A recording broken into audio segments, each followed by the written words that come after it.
السلام عليكم. اليوم غادي ندير واحد العراضه غنحاولوا نصوروا مقتطفات منها، ما كاينش الوقت باش نصور كلشي. شديت هنا كبيده ديال الدجاج وشحرتها مزيان مع شويه القزبر والثومه والكمون والتحميره ودرتهم طابو على عافيه مهيله.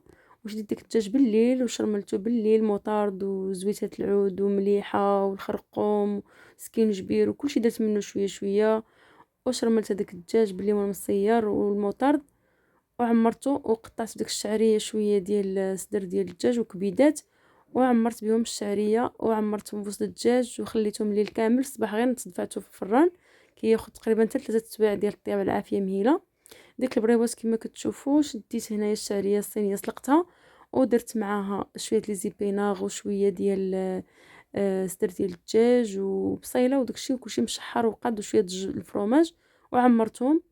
وهاد لاصوص البيضه كتجي بنينه بنينه بنينه بزاف وكتجي رائعه مع الدجاج مشوي ولا اي حاجه مشويه.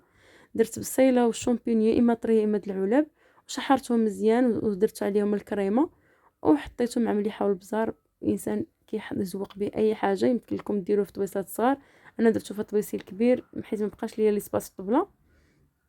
وزوقت بهذاك الزيتون وداك الفرماج ديال سيريميش جا رائع وجا الدجاج بنين بنين بنين بنين. غادي ندوزو للشلاضه غادي نشوفوا هاد لي فيغين هادو شنو كيحتاجوا. هنايا عندي واحد جوج لافوكات مقطعين طريين هكا، درت عليهم واحد العصره ديال الحامض على حسب الذوق، شويه ديال البزار وشويه الملحه وواحد المعلقه ديال سميتو ديال المايونيز، واحد نص علبه ديال الطون ولا علبه، شويه ديال المعدنوس طري والمايونيز راه ما تصوراتش ليا البنات راه نسيتها ما درتها حتى الاخر، شويه الزويته. هادشي اللي درت وطحنت هذيك العماره مزيان مزيان مزيان ودرتها في واحد الكيس بلاستيكي وحاولت نعمر بها لي فيغين حكيت واحد الباربه خضراء ودرت لها شويه الخل والملحه وشويه البزار وشويه هذا وعمرت بها لصلت الكيسان، درت فيهم غير شويه شويه شويه نص معلقه صغيره ودرت عليهم شويه ديال الذره باش يعطيوني هذاك الديكور. ودرت داك الكيس اللي عمرت وبقيت كنقاد وكل كاس كندير فيه شويه. كتحسبوا افراد الضياف اللي عندكم يعني الاسره اللي جايه وكل واحد تديروا له كاسو، يعني الا كنتو غادي تديروا غير هادو كنتو غتزوقوا بحاجه اخرى ماشي مشكل. انا محيت درتهم غير هما حاولت كل واحد دير له كاسو. كما كتشوفوا عمرت ديك لافوكا جات بنينه وجات رائعه مع المذاق ديال الطون وديال ديال الحامض. وزوقت هنايا بواحد شويه د لدان فيمي يعني بلا البزار، شديته وقطعته رقيق رقيق رقيق وكل كويس درت فيه شويه جا غزال مع داك الحموضه مع داك المذاق ديال الباربه حتى هي محمضه، يعني جاو زوينين بزاف. كاين اللي كلا ديالو كلا ديال غيره. درت هنايا واحد العويده د المعدنوس للتزيين فقط يعني لمسه يعني تزيينيه. عويده المعدنوس قديتهم ومسحتهم وغسلتهم مزيان وقديتهم ودرت في كل كويس هكا عويد جا واحد كيعطيو ديكور وصافي. المهم قالك العين كتاكل قبل ما الكرش.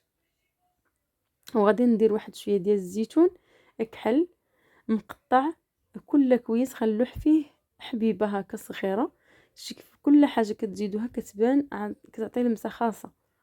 المهم نتوما كتخدموا كل واحد تيزوق بطريقه باش بغا، راه هاد الزواق راه ما كيحتاجش واحد التكاليف كثيره، يعني الا درتو غير 10 دراهم دادان فيمي و10 دراهم ديال الفرماج سميتو ديال اي حاجه كل واحد يزوق بطريقه باش بغا. وزوقتها كما كتشوفوا هكا زوقت درت شلاضه بالخضره عاديه مسلوقه عاديه مشرمله كيف ما كتشوفوا. هاد القرعه جات زوينه بزاف اللي في جنبها هي في مشرمله بالمايونيز جات غزاله. وهنا كما كتشوفوا الروز مسلوق عادي بالمسائل وزوقتهم ودرت واحد الديسير ديال الفلو الاسباني اللي بالبيض وسميتو كيجي زوين زوين بزاف. كنتمنى الفيديو يعجبكم وكنتمنىكم ما تنساونيش من لايك. الى اللقاء الى فيديو قادم.